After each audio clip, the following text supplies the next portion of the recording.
have no human form. I have no human form. Jacob, what have they done to you? Lily Rose, good morning. Hey, George. Good morning. How you doing? Oh, it's good to see you again. 1917. Last time I spoke to you in San Francisco, so it's good to see you again. And you? Thank you for joining me today to talk about Wolf. What an intriguing film. I was so fascinated with this movie. You know, at first you laugh at these characters who think and act like a duck, a squirrel, a German shepherd, but that quickly changes when you realize this is a medical condition, species identity disorder, and this internal battle going on inside their minds and emotional trauma. You know, George, Jacob believes he's a wolf trapped in a man's body, eats and sleeps and lives like one.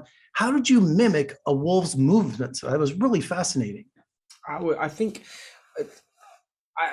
it's a sort of there was a kind of whole journey to the movement of it, but I think for me it's like my only way to understand the role, and it's sort of difficult to talk about without wanting to give too much away, but to me he is a wolf. He is, and that's the only way to understand the character, is to know him as a wolf and feel as he does that he is a wolf, but he's just in a man's body, rather than thinking that he thinks that he's a wolf, because then immediately you're building up the layers of being removed from that complexity and that circumstance. So to me he is one, and then the kind of the journey of playing the character and physicalizing him was like, okay, well, how do you follow all of those instincts and learning about those instincts, and how, again, a human version of how you imagine a wolf to perceive the world, how do you perceive them with a human physicality?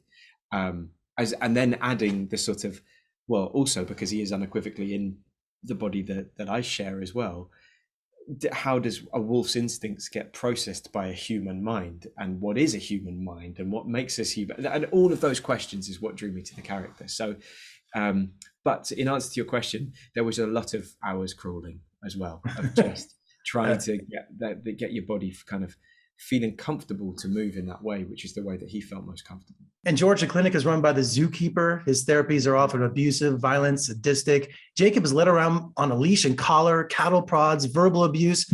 That's not treatment. No, it's not. And that's